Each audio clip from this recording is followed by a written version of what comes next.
Cheers.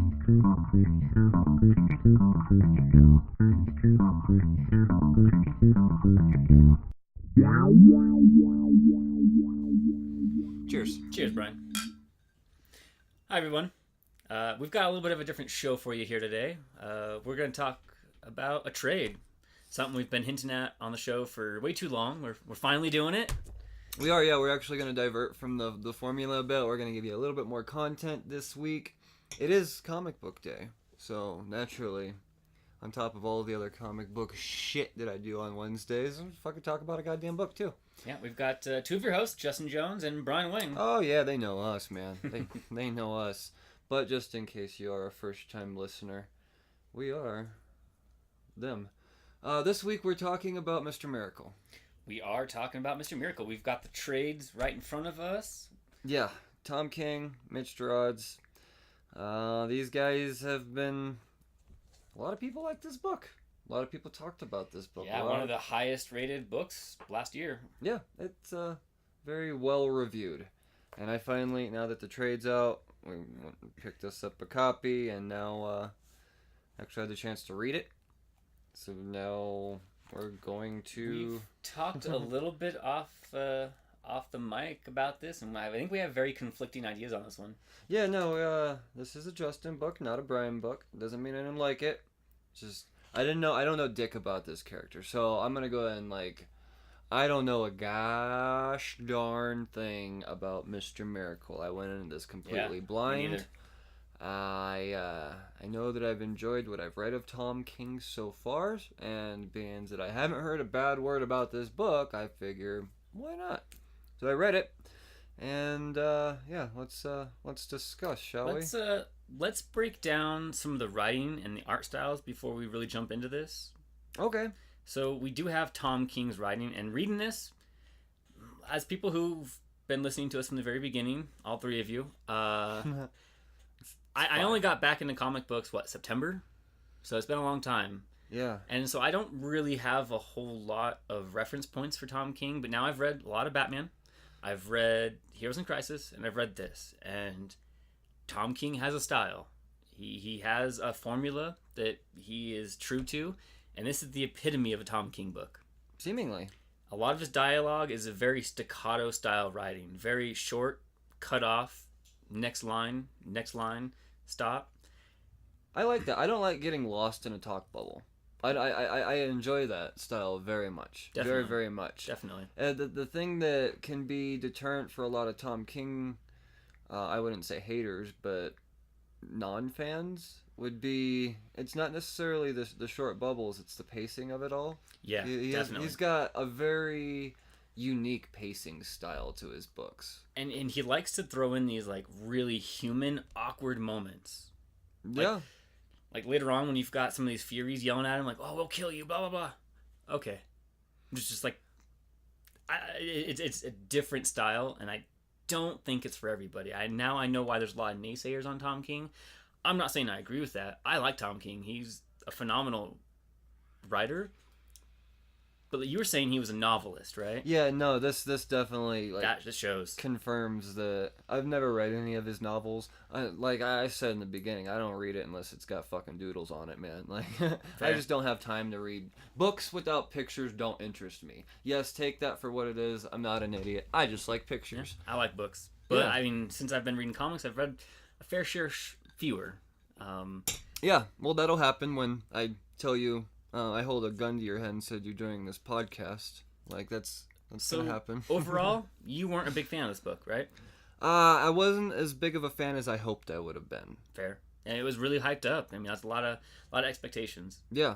Me, I didn't really know what to think. I've seen a few things, a lot of Eisner Award winner. It's it's the best book. It's a must-read. Well, I remember the lines at the Comic-Cons for these guys. Out the fucking door to meet Tom King and Mitch Gerads. And at that point, they were... Sorry, I can't say his last name. I got a speech impediment. Gerads? Yeah. Gerads? Whatever it is. Gerads. But, yeah, no, it's like... I think they were only issue 6 at this point at Comic-Con last year. Yeah, Okay. something like that. And it was like a line throughout it was the biggest line throughout the whole thing for anything. Everything was to meet Tom King and Mitch Gerards. So I only had Batman books. I'm not even gonna lie. No shame in my game. I went up and I was like, Mitch Gerards, I don't know who you are, but I hear people like you. So I shook your hand and I said, I don't have anything for you to sign. Fair. Because you had to wait in the same line to meet two of them. So Yeah. I don't know.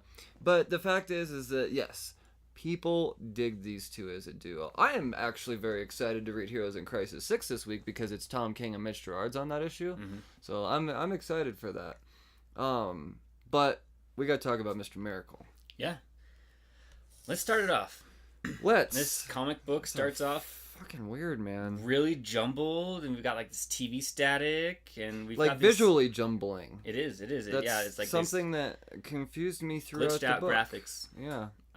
Yeah, I think we can talk about that, but it starts off with a little bit about Apocalypse and what's the other place? Oh boy, I don't remember. A New Genesis. New Genesis, yeah. So we've got the High Father and we've got Darkseid. We've got good and evil. We've got this 100-year war that's costing billions of lives. Well, the way they finally end it is both the High Father and Darkseid trade sons. Darkseid's son is going to live with the High Father and be raised in heaven, while the High Father's son is going to be raised in Darkseid and live in hell. We've got the story about how our boy, who hasn't been given a name yet, who was named later on as Scott Free as a joke by Granny Goodness, because he keeps trying to escape. Mm-hmm. Scott Free. And, well, he does eventually escape. He meets Thaddeus Brown. The other original Mr. Miracle. When he dies, he takes up his mantle and he becomes the escape artist.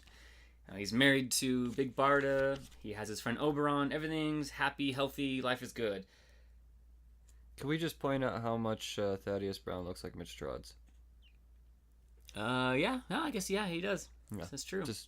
Ooh, confirmed. Mm-hmm. Get them tinfoil hats out, boys.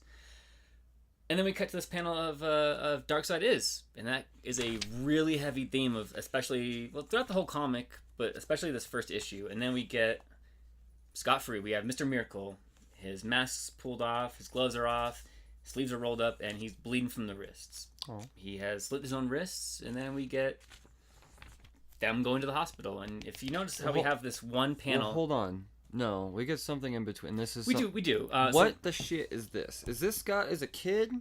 Or what does this represent here? We get a panel of some kid in school, and he talks about how he's seen the face of God. And his teacher says something... we get the most dialogue throughout the whole story, like in this... like it's not... I think this is because this whole book is riddled with philosophical quandaries, heavy, and this one's in there saying about all the children are drawing pictures. The teacher asks all the children what they've drawn, and one of the kids says, "I drew God." The teacher says, "But nobody knows what he looks like." And the kid says, says, "Until now." I think this is supposed to be skirting towards him death. This is his death. Okay. He saw the face of God. Is this kid? Is this supposed to be Scott then? I think it's supposed to be a representation. Obviously, he never went to a classic school. He was raised on Apocalypse with Granny Goodness. I don't think this is supposed to be exactly him, but it's supposed to be a representation of him. Okay. It's Because of like the little circles on like his the way he's drawn represents the Mr. Miracle to me. So exactly. That's right. I think it's more of a metaphorical representation. Okay. Yeah, I don't know. I have a lot of those questions. And we have them doing CPR on him. I was an EMT for a while. You don't ever do CPR on somebody who's alive. So he died. He definitely died. And this is him in the ambulance. They are able to resuscitate him.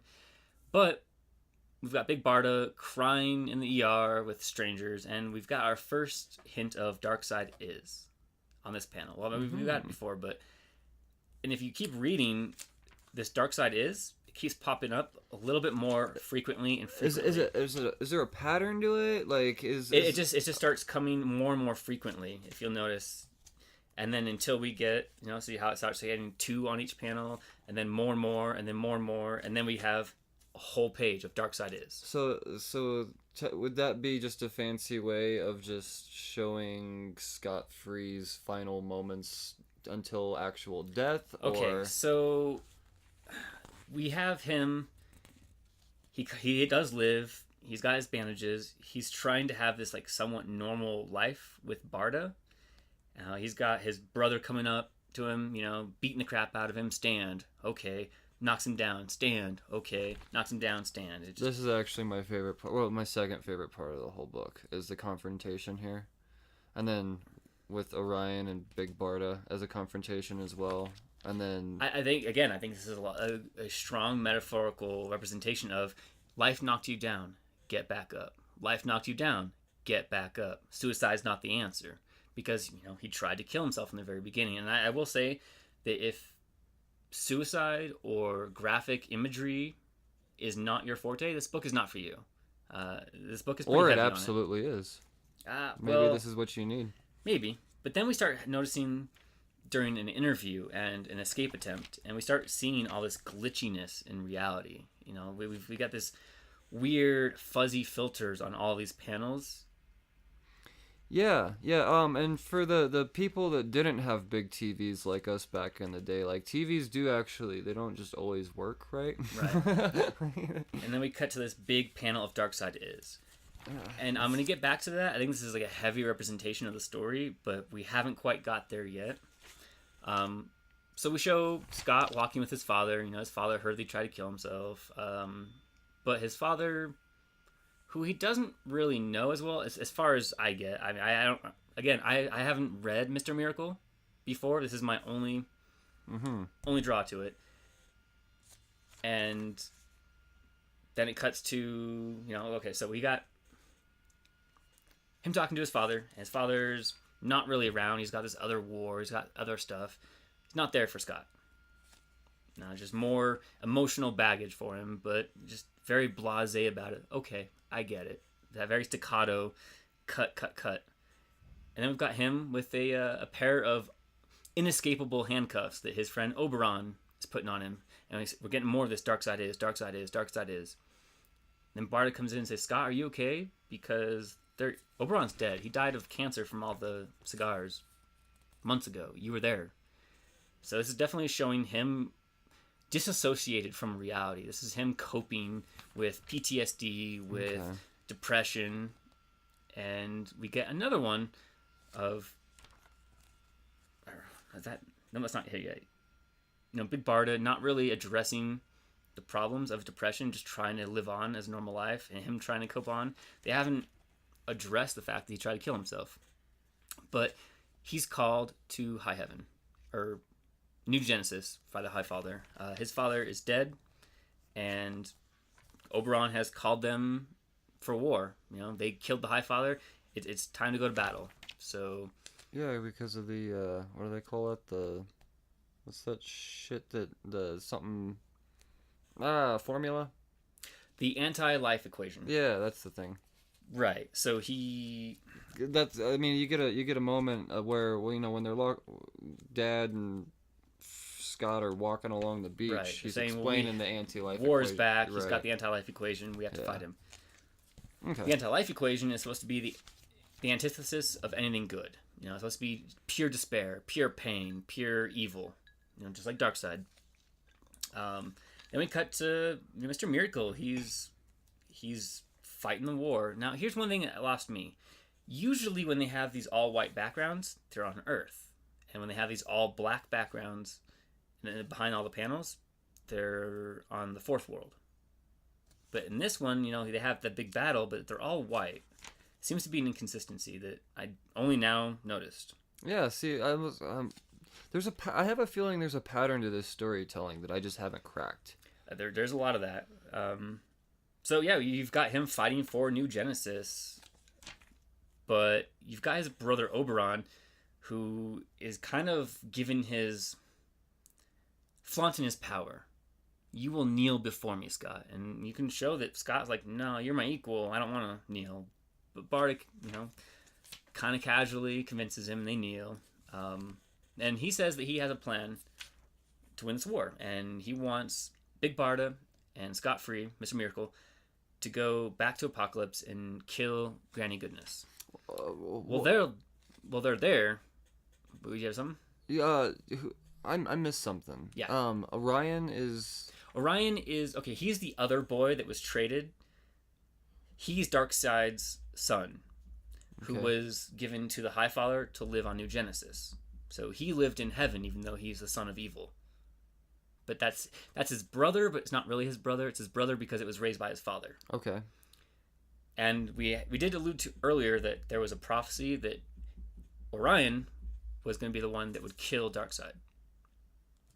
We'll get back to that later. Okay.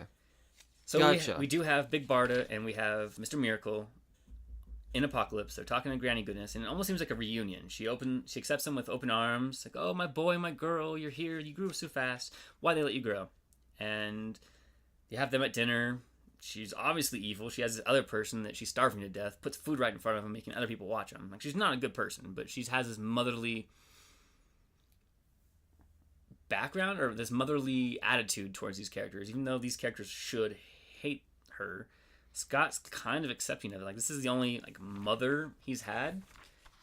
He didn't really have any other parents. Yeah, and then okay. And we've got Granny Goodness knocks out Big Barda and talking to Mr. Miracle, and she says, "This is all a setup. Orion told me you were here to kill me, but I didn't want to kill you. You know, you're my sweet little boy." Big Barda gets up and, you know, bashes her in the head, kills her. He lets it happen. Yeah, he seems to be very just like separated, very agnostic about everything. Just doesn't care. Yeah. No, it's he seems pretty just well, yeah, carefree, I guess would be. Maybe they should change his name to Carefree. So she's knocked out, and they do have the execution of Granny Goodness. Orion slits her throat. Yeah, so at this point, I mean, she is confirmed dead. She is... There's no question that Granny's dead. Yep, she is definitely dead. And it's a sweet, we have this little artistic story sequence of the beheading, though. Like, that is... Yeah, but it's this glitchiness. Like, this is where reality starts to distort. And then we have a story about Christmas that was told to Scott by Granny Goodness. And he can't sleep. You know, he just keeps thinking about the story. And he gets up and he's taking his pills. And they hint at through here that, you know, he's taking his paranoid pills. I think, you know, he's going through anxiety. He is going through antidepressants. You know, he's nothing's good with Scott right now. This is a man who is definitely suffering, even though they haven't really addressed it. And he's visited by Forager. Yeah. And he's telling him that Orion prevented them from going to him. But Orion is killing all of her people, and they want to follow Scott now. But you have... Who's this white guy again? What was his name? Light Ray. Yeah. Light Ray shows up, and, you know, he orders Forager to death. You know, he's betrayed Orion. He's betrayed the High Lord, or High Father, and he murders him. And it's just God again, like, Jesus. Sip of milk.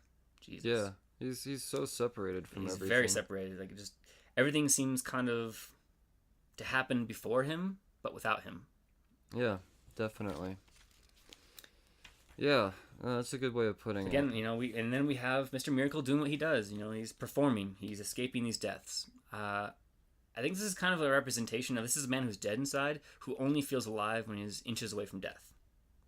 Yeah, very much so. I mean, that would make sense being an escape earlier, artist. Even though something we kind of just skipped over was this interview on like this talk show. It's like, oh, well, we heard about your little incident. You want to tell us about that? Like, oh, well, I tried to escape death. Yeah, and that's kind of like the whole thing with this whole book is that, you know, he tried to escape death in the beginning, and whether or not he actually escaped death is the whole theme of this whole book.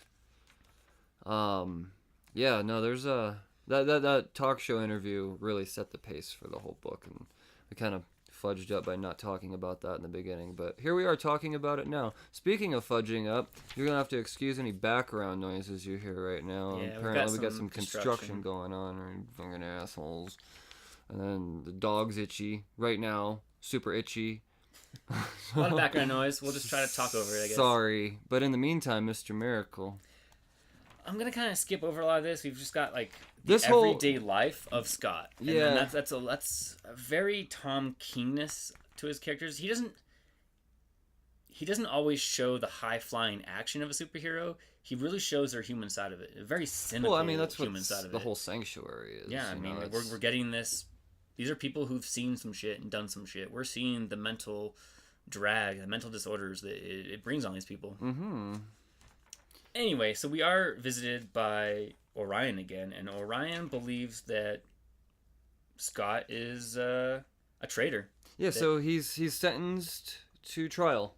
To death or trial, and he chooses trial, and they're gonna have it in his home. This right here is probably I got mixed up earlier when I said that one sequence was my second favorite. It's this coming sequence. It's the trial, and the true or false. We do not care what you believe, or we don't care what you know. We care what you believe. Right. Whether you know will play no part, or it will not damn nor free you from any accusations. Just true or false. We don't care about your beliefs and or ifs. I don't knows. We get an amazing. I think it's really just the best. A lot of people. I mean, I guess from a distance it would look extremely amateur writing, but when you like break it all down into context and the way it's done with the 9-panel form here, the trial. I mean, I really like this. Like, it's true or false. Hold on, I need a carrot. Crunch. Okay, go on. And then, they're having like this tensions building up. Hold on, that's the door. Oh, here's your package. Like, he gives no dams. Nope. No dams whatsoever. And the trial's in his home, too. And so, I like that because when is life ever like a movie? When does it ever play out? There's always those little moments that escape or those little interruptions. And Tom King's willing to show that, and I like that. And I'm glad you mentioned the carrot crunch because the carrot becomes my favorite character in the whole Fair. He does show up quite a few times. Yes. Go ahead. So anyway, after this whole trial, Orion kind of gets him into a whole mind game of like, well, you said that you might be infected by the anti-life equation, right? True. And are you an agent of Darkseid? No. Would an agent of Darkseid say he's not an agent? True. And just the whole mind game. And then Orion says, well, you are convicted to death. I will kill you in 2 days.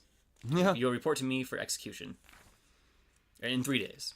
And then we just kind of have Scott.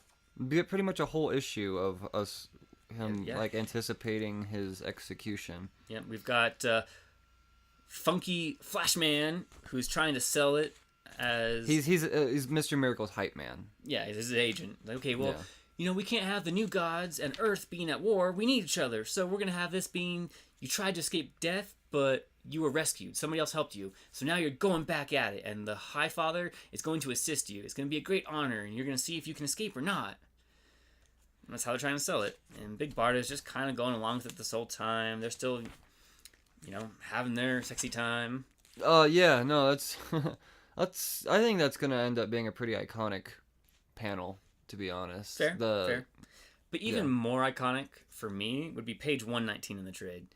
We've got this part where he's like, well, hey, do we have a song, that song that played when we first met? Oh, yeah. It's like, well, no. Screams honey, in hell. we met in Apocalypse. Only sound we had were the screams of the damned. Yeah. And so, hey, Motherbox, can you play the screams of the damned? And just, oh, no, God's help me, why?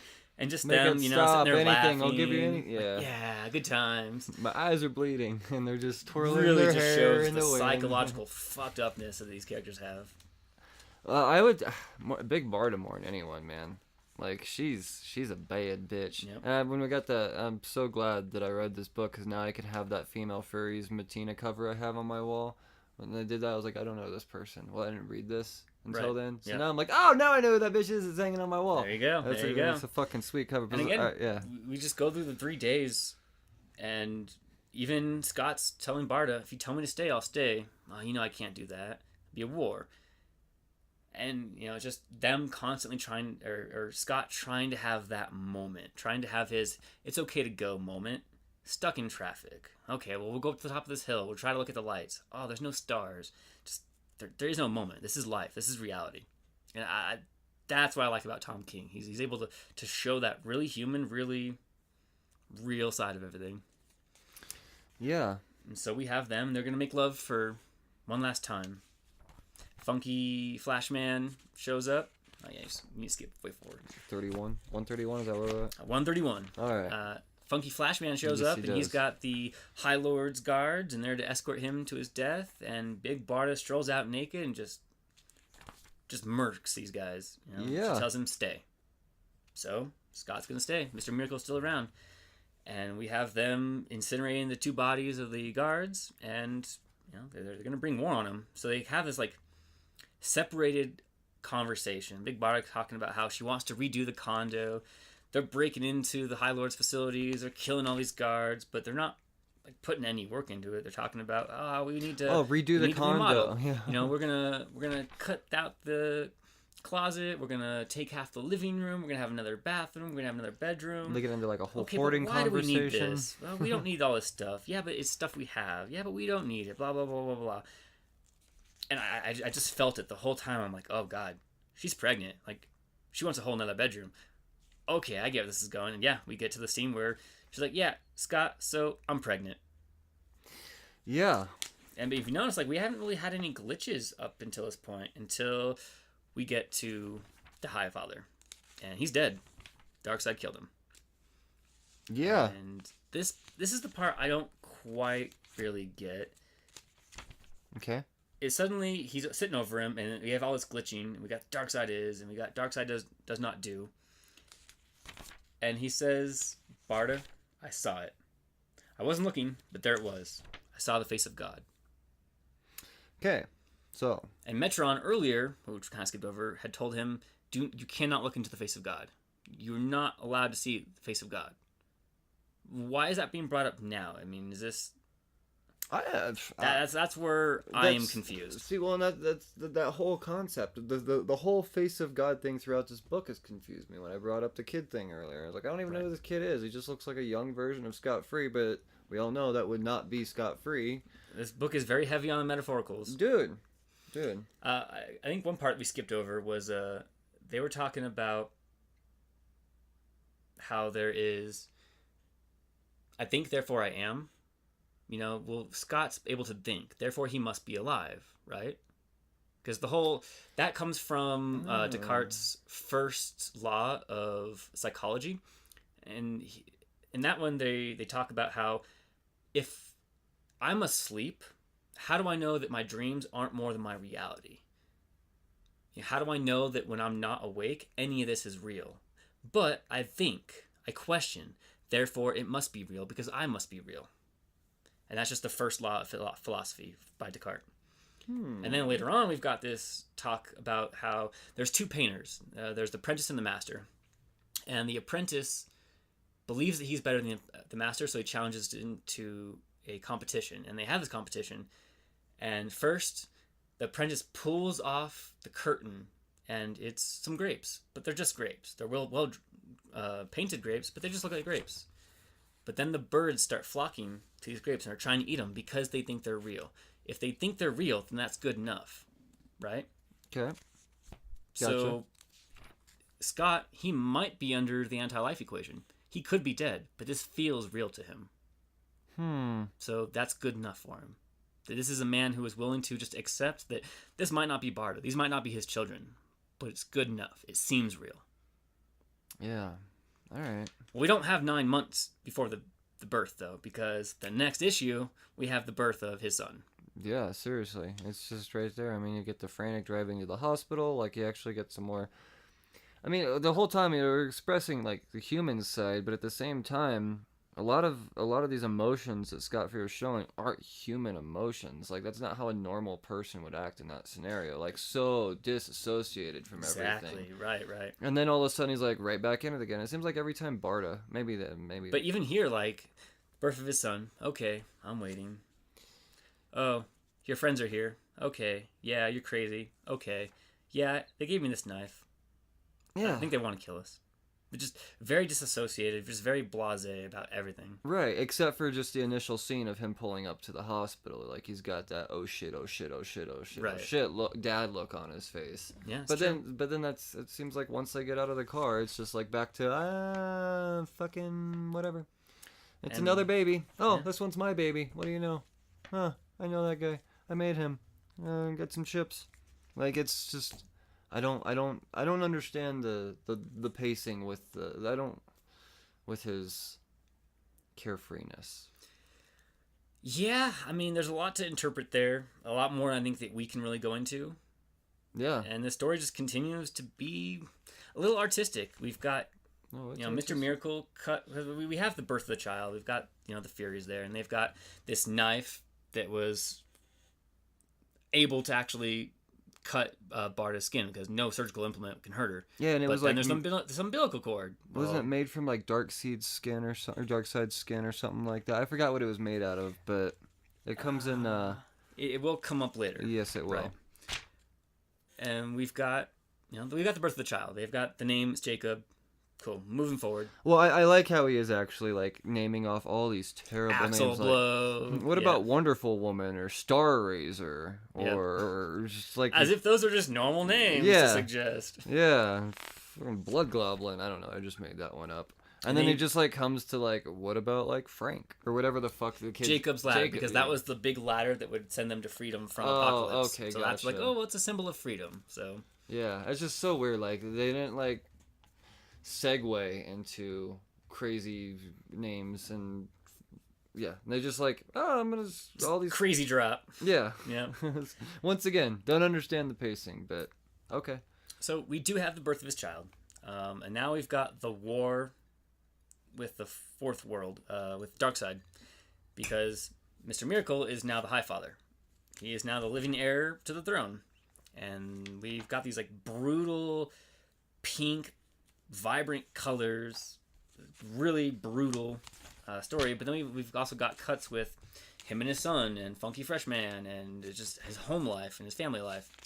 And page 189 is one of my favorite pages in comic books. It's got Funky Fresh Man and Scott and the baby, and they have a little Batman doll inside the crib. It's like, no, you can't have him. They kill babies. There's studies about infant death syndrome. Yeah, well, it's just the way, like, this right here is perfect 9 paneling here, because you get the look on his face, like he had as a kid, he's getting ready to go set him down, and he gets that, like, what the fuck, Funky? And then you hear, he's like, just grossed out looking down. That's and then, the beauty what of these is 9 this? panels, is that you can really set the pacing for how this is read. Yeah, it's just he's so repulsed that there's a little Batman baby. I love this. I had a Batman. Everyone has a Batman. Batman doesn't kill babies. Yes, absolutely. They have studies. Batman kills babies. It's a fun little nod. It's great. Batman kills babies. I don't know. There's something. I know that there's something more to that, and I can't place it. I know there's more to it. I'm kind of gonna like rush through a lot of this because a lot of it's just visual. Yeah, it's just again that balance between him being Father God and going against a war against Darkseid and trying to balance a family, and balance being a father, and trying to get everything together again. And we feel like Scott's kind of coming together, that he's got his life back together. And we cut to negotiations. It's Apocalypse and New Genesis. They're trying to have peace treaties. There's a lot of back and forth. There's a little bit of dialogue that goes great with these characters. But I'm going to skip to the very end of these discussions. They reject all of his peace treaties, or all of his terms, and Darkseid counters, says that he will pull back all forces, that he will give up trying to destroy reality. He will even give up the anti-life equation. All for their son Jacob. He will have him. He will be the heir of Darkseid, and he will be raised on Apocalypse. Bum bum bum. Fucking page. Obviously, they would never think about doing that, right? Well. And we cut forward to Scott having a drink with some of the boys. He's thinking about it. He sure is thinking about it. He's with Booster, and I would just want to say it's just some random dude. I don't know who that other guy is. I don't think that's supposed to be... Oh, that is Beetle. I see it on there now. Oh, okay. That explains the blue and gold. Got the Beetle all zipper. Right. All right. I missed that. I was half asleep when I read that part. I was hoping that would be... The reason why I didn't jump to Blue Beetle right off the bat is because the Blue Beetle that is now is Jaime Reyes. Mm-hmm. This guy's not brown, so... It didn't dawn on me. And the whole time I'm thinking, I was like, they should have made that Blue Beetle. That would have just made more sense. And here I am, standing corrected. All right, I think this is the same Blue Beetle we're getting in Heroes Crisis. Yeah. Yeah, for sure. Yep. So we got booster and gold, or blue and gold, or booster and gold, whatever the fuck they call So it. anyway, we have Jacob's first birthday coming up, and we have Scott trying to talk about the deal with Bardo a little bit, but she's not having it. Doesn't even want to talk about it. Yeah, like completely dismisses it. And we've kind of shown that Scott's thinking about it because his birthday's on Sunday, but there might be a thing that comes up. He might have something to do, so have the cake done by Friday. Yeah, I kind of like that sequence there. Like the cake lady gives a shit. Right. As like she gives a shit. Like, yeah, so when you want it, sir? And it's just that very awkward staccato style writing again that I personally like. That I think that it really fits for the human side, that this distorted story he's trying to tell. Yeah, no, I do dig that quite a bit. I dig his dialogue. I have always digged Tom King's dialogue. Well, we do cut out to Barda a lot of the times when Scott's having these existential moments and trying to talk to her. She's always like looking at her mother box, kind of like, just today's reality of staring at your phone. Yeah, sure. And he's trying to say, well, we were raised on Apocalypse and we turned out okay, right? We're good, we're happy. And Barda finally snaps. She's like, yeah, is that why I found you bleeding out by the toilet? They're finally having this conversation. They're finally addressing his suicide. And Scott kind of gives in. No, it's fine. We'll have the birthday party. They had the birthday party. We have this little bit of a moment, and eventually Scott says, I had this moment. I was sitting there staring at my son, and I saw his children and his children's children and all their children. I felt like he was looking at me, and he saw my father and his father and all their fathers, and everything it made sense. Everything came together. He's not giving up his son. No. But It takes the grocery clerk's guy though to right have like, that conversation with. Like he's that's the thing that I actually really enjoy. He's like going through. He doesn't have anybody to talk to about this. Everybody's a super. Like, yeah. How do you talk about the lives of billions with a commenter? Like, that's hard to have this conversation. But he's talking to this guy. He's like, hey, so if I had to do this thing, what do you think I should do? Oh, wow, I don't know, man. I mean, I guess you should just take, like, what's going to bring more happiness? Is you raising your son going to bring more happiness than the lives of billions? Then I guess you kind of got to do that. Do you have a rewards membership, by the way? It's very, very, I mean, this is exactly how I feel people would be. Like, if you're working at Kohl's and Scott Free came up to you and had this conversation, are you really going to take that seriously? No, you're going to be like, feel the awkwardness from it. Give me do you have the membership or not? Like, right, like, I don't know, man, that's pretty heavy. I guess you should do whatever makes you happy. Yeah, so what was your phone number? It's $3.99, man. Anyway. Yeah, what is he going to get, hot dogs or something like that? Yeah, I think he was getting hot dogs. Yeah. Anyway. But they've got a master plan. They're gonna fight. He's got comic books. That's what he's got, toys and stuff. Oh, well, he's buying the birthday gifts for his son. That's Okay, right. okay, Batman stuff. Yeah. Well, Batman they have a kills plan. They say, babies. well, we're gonna fake that we're gonna do this, and then I'm gonna get with Darkseid because I'm never gonna get to Darkseid otherwise, and then I'm gonna try to kill him, and I'll probably die trying. Okay, sounds good. And that pretty much leads into the best issue, I think, of the whole. And I just love this. They are off to fight a deity, and of course, like, oh, do you have the diapers? Grab the vegetable tray. Oh, I'm gonna grab the vegetable tray. Did you have your mother box? God damn, I left my mother box. It's just like that reality of like, do you have everything? Nope, I forgot something. Because you always forget something. But it's not like you're on your way to the park.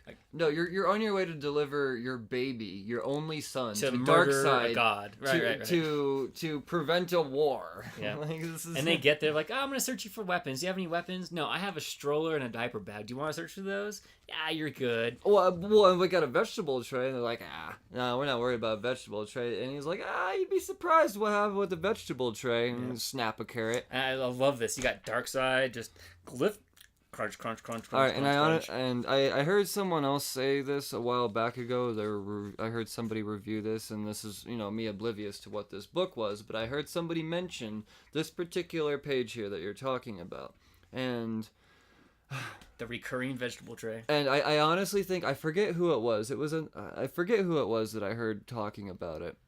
But their exact words were, Tom King wrote this whole book so Mitch Gerards can show Darkseid eating a carrot. And I believe that now. I do. I mean, it it's was the worth, best page of the whole book. It was worth the journey, in my opinion. It's the best page of the whole book. It's just 9 panels of a dip and scoop of Darkseid. Crunch, crunch, crunch. Love it. We've got this, story. That it seems like they're really going to go through with it. They've got the baby. The exchange goes down. Said, hey, our troops have backed off. We're gonna go through with our side. Darkseid's really gonna do it. Yep. Well, what about the anti-life equation? It's like, see, but that's knowledge, and he can't give up knowledge. But he pulls out his eye and hands it to him, saying, without his eye, he can't dual beams or something like that. What yeah, he can't summon the beams that will finalize the spell. So he gives it to Barda, and Barda just crushes the eye. Mr. Miracle wants to say goodbye to his son, so he goes over there and he starts hugging him, saying, "It's gonna be okay, buddy. All right, honey, I got him." And Barda just flips up the stroller, and they use a beam. Yeah. That they have this whole long dialogue. This is the one thing I couldn't escape from. This is the one thing that was too dangerous, so we're gonna use it against you. And of course, Darkseid is just like, nah, fuck that. I'm more powerful than that. And then they get him close, and Mr. Miracle takes a beating. Barda takes a beating. And it doesn't look good. No, they look pretty fucking dead. And then out of the lie. vegetable tray, he pulls a knife. And he stabs Darkseid through his missing eye. And they have this dialogue that says that, I got the idea from a knife that one of your Furies gave us. That was made from the flesh of your skin. However, this knife was forged from the flesh of Orion, your son, the man that was prophesied to be your death. What do you know? He was after all. Yep. But it ain't over in this scene. Nope. We've got Metron showing up, saying, good, you're here. Your final performance was a success. Take a bow. However, yeah, Metron was the little hooded here. figure the whole time that was like... That's what I get out of it. He was the guy in the hood the whole time, that reveal? Yep. Okay, cool. The one that takes the baby. Now, here's where it gets a little dicier on interpretation. So... maybe I'm just reading too much into this, not enough into this. If we have anybody listening who has their opinions, please hit us up. Help us. I would love to have a discussion on this book. Anyway, Metron shows up and says, you shouldn't be here. There's another world. And he's showing us the current 52. Barda's there, Flash is there, Superman's there, everybody's there. Mm-hmm. Even Wally. What is his reaction? His reaction is just that dip, dip, crunch, crunch. What? And we get no more reference from that. And we've got him continuing to do his performances. We've got him being a father. He shaves. Life seems good. No. It's more than dip. It's the baby literally going, fuck. Yeah. Because we were talking earlier about like how the baby can't talk good. Did you say fuck in front of the baby? His first word's going to be fuck. He already has first words. Well, he's just going to fucking say it anyway. As they continue to curse. And, it's great. Like the look on that baby's face there, man. It's just fuck. Yeah. It was very well done. So we do have the story of they're going through and they're beating Darkseid's armies. They're on their way to victory. But we've got Forager showing up again. He was dead though. Yeah, he was dead. But Tom King is showing Scott still having this conversation with him. And if you look, he's glitched out. He's weird, kind of like Oberon was. Oberon's dead too, and they've shown this slow decline against reality, and they're gonna have another baby. Berta is pregnant again, and it seems healthy, if a little big. And then we've got a healthy Orion 18-pound girl talking to talking to Scott, and here Orion is telling him that you didn't escape death. You died. And you went to heaven. This is your heaven. This is the life that you forged for yourself. This is your personal heaven. You couldn't escape death. This is the one thing you couldn't escape. That's why you're here. But then you've also got Granny Goodness who shows up and says, no, this isn't your heaven. This is your hell. This is the hell that you couldn't escape from. And we cut to... Oh, and here's the hot dog part. The hot dog part. So they're out of hot dogs. Jake won't eat a whole lot. He's a picky eater, like all kids really are. And he has a vision of Highfather. Highfather is saying that, this is you. You have been faced with the anti-life equation. It had affected you. It had warped your world. It had warped your reality. And Scott's only answer is to punch him, saying "fuck you." He spits in the face of God. I think this has some like serious theological connotations to it. Yeah. Yeah, he sits him down like, "You're not my father. Fuck you. You're not my God." And then he gets to home and he has, Jake eating a hot dog. He has a little family moment and he's talking to Oberon and he says, I'm sorry you're gone. He finally is able to have that release of letting go. He has that final confrontation with Oberon. He's finally ready to say his friend is gone, his friend is dead. And okay, so I did screw up that whole, I looked into my son's face and I saw his children, the children before him, and he saw me and a million looks. That was at this part, at the very end. And Barda finally puts down her phone. Finally, they have this connection, and they're about ready to have sexy time. And he says he can always escape. And can you? The end. Heavy book. There's a lot in here, and I think a lot of it's metaphorical. A lot of it's theological. I don't know if we can say for certain whether this was him affected by the anti-life equation. If this is him in hell and in heaven. If this is just him coping with PTSD. I don't know. Like I told you, I read nothing into this. Fair. I read it for face value, and maybe I read too much into this, but no, you probably read it correctly. This is a great conversative piece. It is. No, I'm not gonna lie. Like I probably half-assed it, just because it was a little too artsy. You're a man who wants to read a story and have all the answers come to a close. Huh. I enjoyed. I put this story down and I just sat there for about 20 minutes, just decompressing, just thinking about it, and I'm still thinking about it, and to me that's a sign of a good comic, something that makes me think. And I'm not the reason I don't like a book that has to be left to interpretation is because the way my brain works is if I didn't figure it out, then I'm stupid. I don't think that's the case. I think there's a lot of open-ended questions here. He doesn't want to give you the fact. He wants you to think. He wants you to come to your own conclusion. Okay, well, I feel better about this, because I was bitter after reading this. I was like, oh, fuck it, I knew it, I'm an idiot. I don't think that's the case at all. I think that I can't say for certain, but I think Tom King was trying to make you question your reality, make you question Scott's reality. I question my intelligence, that's for fucking sure. No, I don't think that was the plan here. All right, well, if that wasn't the plan, then he failed on my end. But that's a good thing, actually. So let's talk about some of the art. What did you think about the art?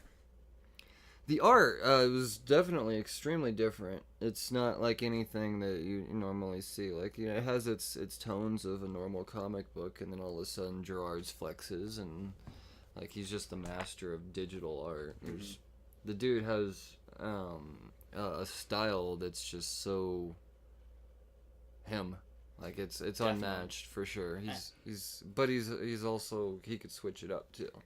I think I really like how when we're having a lot of these set into our world, the backgrounds are really detailed and they are just Earth or a shopping mart or a playground. And then we've got these places in the fourth world. We've got on Apocalypse and on New Genesis how a lot of the backgrounds kind of blend. They take back seat, and they've got these really drab, solid colors to them, but they're accented by these bright reds and greens and yellows of Mr. Miracle, and they really stand out, and they really set themselves apart from the rest of the panel. And I love that scene or that panel where he's going through on war on Apocalypse, and he's killing all these things, and you've got him in his purple silhouetted suit with his bright green blood, dripping from him. I really liked that contrast. Oh yeah, absolutely. The only thing that really threw me off with the art was the glitching. There's a pattern to this, and I'm mad that I haven't cracked it yet. There's no way there's not a pattern to this, because it's way too fucking random, man. There's something to it. There's something that needs to be broken down. And I know there's a nerd out there that doesn't have a goddamn life that will take the time to do this for me. Well, I'm looking forward to that. For me, I interpret it as this is Scott questioning his reality, or this is his mental illness, just seeping in, taking hold. Because it's always these parts when he's most vulnerable and something really fucked up happens, or he's addressing his suicide, or he's addressing what's happened, and it's just everything's kind of breaking down.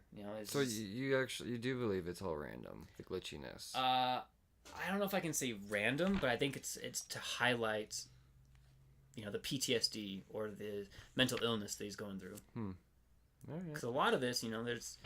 Well, you just go so long without seeing it, and then all of a sudden it's in an abundance, but still and sometimes it's and... when you would expect it, and sometimes it's in these like most normal moments. Right. And I mean, don't get me wrong, when it happens, it looks really cool because that's not an easy thing to do. That's a master of digital art working. But at the same time, why? It's unique. I like it. I don't know if it's what I want to see in every comic, but no. For this story, I liked it. Now, no, it worked for this. I think I liked it because I don't really know much about Mr. Miracle. If you were to take, say, The Flash and give him this kind of story, I don't know if I would have liked it. I don't know if I would have seen this being that kind of story for this kind of character. But being that I don't know anything about Scott Free, I don't really know much about Mr. Miracle, it works for me. Yeah. Well, I will say one thing. There's one good thing that I really did get out of this book, because I'm going to continue to read Female Furies now that I know who Big Barda is. Yeah. Because she was actually I found her to be a pretty cool character in this. Another person I didn't, Yeah, I now know more about her than I've ever known about her. I didn't really know she had that much lore to her. Yeah, well, yeah, I know Dick about her. I just like the way, she's a bad bitch, dude. I really enjoyed that about her. She didn't carry herself like in a way that Wonder Woman does. Like she's barbaric, but very independent, just very stoic. Yeah, for sure. I really did enjoy her character. So I will absolutely. I know it sounds like I didn't like this book. It's just, and that's fair. I mean, you're allowed to have your opinion. I liked it, but I was still disappointed at the same time. Fair. Yeah. This is one that a third of the way through, I didn't think it would be my book. I was just kept saying, "This is." Well, I remember you texting me. It's hard to read. It's hard to digest. It's gonna be hard to talk about. You text me. I finished like 80% of it right when I got it, and then when we realized it was gonna be a week before we actually did this podcast, I was like, I gotta have the ending at least fresh. Yeah, I read in it my all head. yesterday. Yeah, and you got, what'd you say? You got like a third of the way through, halfway through, and you messaged me, and you were about like, halfway through, I was like, this is gonna be hard to talk about. I don't know if I can give a rundown of this, and I still don't think I did it justice, and I know I fucked it up. There's so many amazing parts that we missed out, like the homage scene in the movie theater when you get the creators. Yeah, you get that, all those cameos. Yeah. It's just there's so many great parts. Even cutting up the hot dog. Yeah, that's great. When he goes to the store to get the hot dogs, the clerk is like, "Oh, no veggie tray, Mr. Free." Right. There's a lot of great, like Batman kills babies. I know there's something more to that, and I can't place it. I've seen it somewhere else. Yeah. Yeah, I don't know if it's just. I don't know if that was a post I seen on Twitter like some or something. Foreshadowing in a future Batman. No. I'm saying that it's been an ongoing joke outside of this comic. I believe. Sure? Because I've got my tinfoil hat right here. I'm ready to put it on. Mine's always on, buddy. I can't go get the headphones on right. But yeah, no, it's all in all, it was a cool story. It just wasn't the story I was expecting. It was a story well told, but for somebody that's like, oh, I want to know what Mr. Miracle is, like myself, this is not the book, like, to jump on. No, this is not your stereotypical comic book. If you're trying to find somebody, and this is riddled with cynicism. It's got a very nihilistic tone to it. No, it's probably what kept me in. And a lot of people probably won't like seeing their heroes being portrayed in this sad, broken extent. Well, yeah, and you're getting that out of Heroes in Crisis, too. It's an extremely, extremely divisive book, apparently. You like it or you don't. Yeah. I think Tom King's just become a divisive writer. Does this book make me like Tom King any less? No. But it does make me a little more aware of what I could be getting into next time I pick up a Tom King book. And has Tom King faced any kind of mental illness or anything like that? Yeah, he was a military man, and that's so he probably has PTSD or has skirted with it. I really get that reading this. I mean, it really feels close to home. Yeah. Yeah, you almost wonder if Mitch Gerard's messed with some shit either, man. Because the dude, like, knew how to draw the faces. He knew how to capture this emotion. There was never any question of emotion in this book. No. There was a question on my end of pacing of emotion, but there was never a point where the dialogue didn't match the facial tone. And when it did, it really showed that disconnection. Right. Yeah. And purposefully. Right. Right. Yeah, no, there's a billion things to enjoy, and there's a trillion things to question about this book. I could see why it was highly acclaimed because it's so different. Yeah. I have another book now. I actually, because of this book, I am going to go through and read Tom King's Vision now, because I hear it's very similar to this type of whatever. Vision, I can actually see liking this sort of style for a character. I think that would really fit for his character. Mr. Miracle, the few things I have seen from him have always been this like bigger than life, carefree, always escaping kind of character, and so it was weird for me to see that on here. I feel like it fits more home with like the Bruce Wayne. I think that it's a good Batman style, because Batman, like it or not, he's always the strongest, most prepared, smartest man in the room. He's always got every answer for everything. And then showing that human side that he does have self-doubt. He is breaking. He has gone through a lot. I like seeing that. Yeah, no, I don't blame you, man. I don't blame you. I totally agree with the praise on this book. I know when we first started, when we first walked in here, I was in table flip mode. Yeah, I mean, it's not your style of comic book, and that's fair. And people who have your style, maybe they can listen to this and say, maybe this isn't the book for them. Yeah. It's not a simpleton book, that's for sure. Yeah. It's definitely not a simpleton book. Oh, and I'm sure we got a lot wrong. I'm sure I screwed up a lot of this book, and if I did, I would love for somebody to reach out to us and fact check us, keep us honest. Yeah, for sure. And this is only like an hour podcast this time, so you guys might actually have time to listen to Finish the whole thing. And if you did not read this book and you actually made it to the end of this podcast... Oh, by the way, spoilers. Right, that's kind of the content we have. Should we start opening up with that? We probably should. Yeah. We probably should. Or at least in the disclaimer, like in the description of the titles. Maybe we should workshop something. We'll figure it out. Yeah, we're working on this, guys. Let us know. Well... Yeah, if you did not read this book and you made it to the end of this podcast, even though I spoiled the whole book for you, I recommend you go through. Give us a read. This reads like a novel. Do the trade. I don't know if I could have stuck with this on a monthly release, but as a trade, it read really well for me. Nice. Well, I liked it. Tom King, Mitch Gerard's doing the thing. I'm actually going to go read some more of their shit here because it's comic book day. I got a podcast to record again in a few days, so we're gonna be coming out with more and more different types of content. We're playing with some shit right now. We're not diverting from our original formula. We're just adding to it. Exactly. Yes.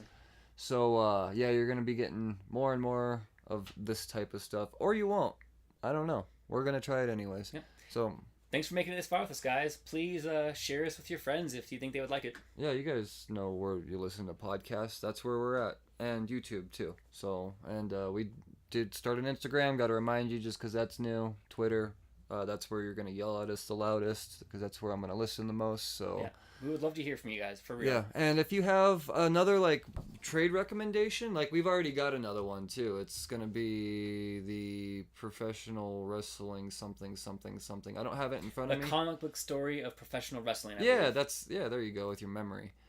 So eventually we're gonna get around to doing that. So if you guys recommend them, as long as it's not massively long or like an entire omnibus, like I'm cool with like a 300-page trade. Yeah, if I can just throw it at us eventually. But in the meantime, you assholes, read responsibly. It's comic book day. Enjoy yourselves. Cheers.